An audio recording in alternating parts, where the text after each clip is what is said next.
Humoris, bersahaja, dan toleran. Tidak heran mantan presiden yang satu ini pada masa pemerintahannya dijuluki Bapak Pluralisme. Bahkan ia punya banyak pengikut yang sampai saat ini masih melanjutkan nilai-nilai perjuangan meski telah meninggal sejak 2009.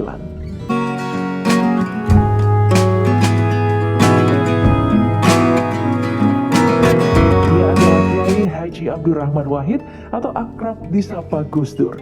Banyak yang mengklaim ia adalah seorang wali dan tidak sedikit ucapan yang memang nyeleneh tapi ternyata menjadi kenyataan. Kamu tidak percaya? Mari kita buktikan. Seorang tokoh Islam Indonesia, Kiai Haji Buhori Masruri, pernah membuat sebuah pengakuan saat membawakan tausiah peringatan wafatnya Gus Dur. Menurut Kiai Haji Masruri, Gus Dur memprediksi kalau Soeharto bakal lengser dari jabatannya. Dalam bahasa Jawa, Gus Dur berkata, "Wis rasa gerbukui Pak Harto segera meneh jatuh." Awalnya Kiai Haji Masruri tidak percaya karena saat itu Soeharto punya banyak dukungan yang kuat dari pihak militer maupun elit politik. Selain itu, Soeharto juga telah diangkat menjadi Jenderal Bintang 5. Jadi sulit untuk membuat Soeharto lengser. Tapi ramalan Gus Dur terbukti. 11 bulan setelah pernyataannya itu, presiden yang sudah berkuasa 31 tahun lebih ini menyatakan mengundurkan diri dari jabatannya. Pak Harto ki sedilo meneh jatuh. Sebelum menjadi presiden, Gus Dur juga meramalkan dirinya nih. Hal ini diungkapkan langsung oleh Koordinator Menteri Bidang Kemaritiman Luhut Binsar Panjaitan. Menurutnya, saat itu ia bertemu dengan Gus Dur dan mengatakan jika dirinya tidak usah berangkat jadi duta besar karena Gus Dur segera akan menjadi presiden. Katanya mendapat bisikan dari 9 kiai. Tapi Pak Luhut tidak langsung percaya dan tetap memilih menjadi duta besar Indonesia untuk Singapura. Beberapa bulan kemudian Luhut terkejut melihat nama Gus Dur di antara calon presiden pada pemilu 1999. Dan terbukti Gus Dur benar-benar terpilih dalam sidang umum MPR 20 Oktober 1999 sebagai presiden keempat Republik Indonesia. Semuanya saya sebentar lagi jadi presiden. Sampai pada lengsernya jadi presiden, Gus Dur juga sudah tahu. Ia tahu juga siapa orang-orang yang harus bertanggung jawab atas pelengserannya. Saat ditanya, Gus Dur hanya menjawab kalau besok-besok akan terbukti oleh bangsa ini sendiri. Besok-besok akan terbukti oleh bangsa ini sendiri. Dan benar, sebuah buku yang diterbitkan oleh Firdika Rizky Utama dengan judul Mencerat Gus Dur menyebut 2 tokoh nasional menjadi dalang pelengserannya. Bukan cuma itu, dalam pernyataannya pelengserannya sebagai presiden tidak sah secara hukum. Menurutnya ia dilengserkan secara politis. 9 tahun kemudian pernyataan tersebut juga dibenarkan oleh Menko Polhukam Mahfud MD. Menurut Mahfud, dari sudut pandang hukum tata negara, pelengseran Gus Dur tidaklah sah. Oh, enggak benar, enggak sama. Itu proyek politik. Gus Dur juga pernah membubarkan Departemen Sosial karena dinilai syarat akan korupsi. Ditanya alasannya, jawabannya cukup nyeleneh. Ia bilang karena tikus-tikus sudah menguasai lumbung. Karena tikusnya sudah menguasai lumbung. Tapi pembubaran departemen tersebut hanya berlangsung sebentar karena Megawati membentuknya kembali. Tapi ucapan Gus Dur benar.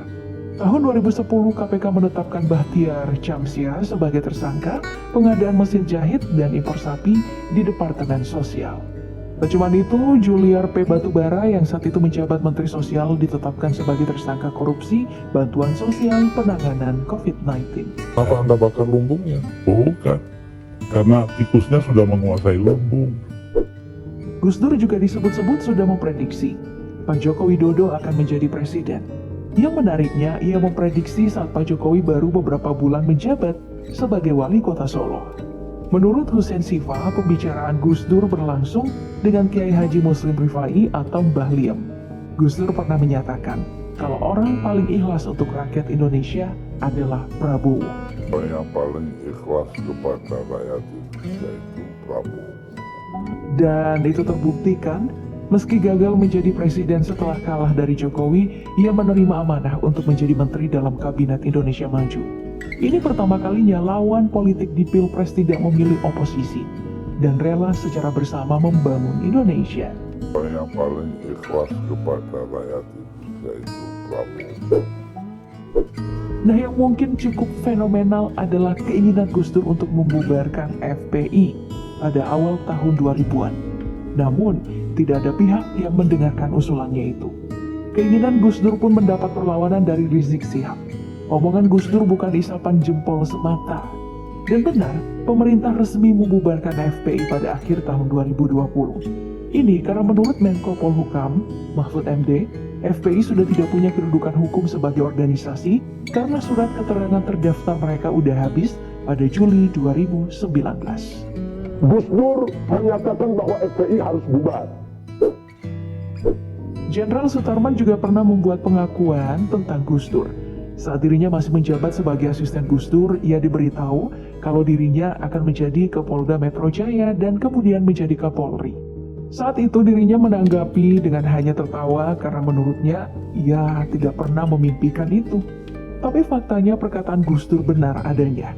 Ia menjadi Kapolda Metro Jaya pada tahun 2010 hingga tahun 2011. Lalu pada tanggal 23 Oktober, Bapak Sutarman benar-benar dilantik menjadi Kapolri, menggantikan Jenderal Timur Pradopo di masa pemerintahan Presiden Susilo Bambang Yudhoyono. Nanti Mas Arman akan menjadi Kapolda setelah Kapolda Metro. Bukan cuma Jenderal Sutarman yang punya pengalaman tentang Gus Dur. Basuki Cahayapurnama atau Ahok pernah diramal oleh Gus Dur.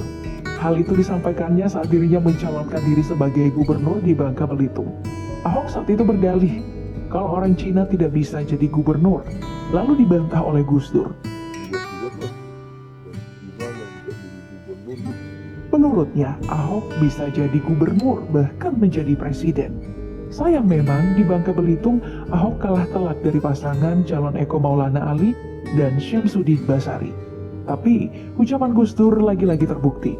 Tidak disangka Ahok dilantik sebagai gubernur DKI Jakarta pada 19 Agustus 2014 di Istana Negara menggantikan Joko Widodo. Bulat-bulat lah. Dari Cina nggak bisa jadi gubernur, Gus. Gus Dur juga pernah meramal Kiai Haji Said Akil menjadi ketua PBNU. Hal tersebut diakuinya saat menghadiri haul Gus Dur pada tahun 2019. Sambil menirukan ucapan Gus Dur, ia berkata, "Kalau mau NU maju, ada anak yang lagi S3. Kalau dia pulang akan merubah cara berpikir mainstream." Kalau NU mau maju, cara berpikir tak berjerobah. Kiai Said Akil tidak percaya karena menurutnya saat itu ia masih melanjutkan sekolah doktornya di Makkah. Ia juga belum dikenal di Indonesia karena mulai dari S1 hingga S3 dirinya berada di Arab Saudi. Ramalan Gus Dur pun menjadi kenyataan. Kiai Haji Said Akil terpilih pada Muktamar ke-32 NU yang diselenggarakan di Makassar. Kalau NU mau maju, cara berpikir tak berjerobah.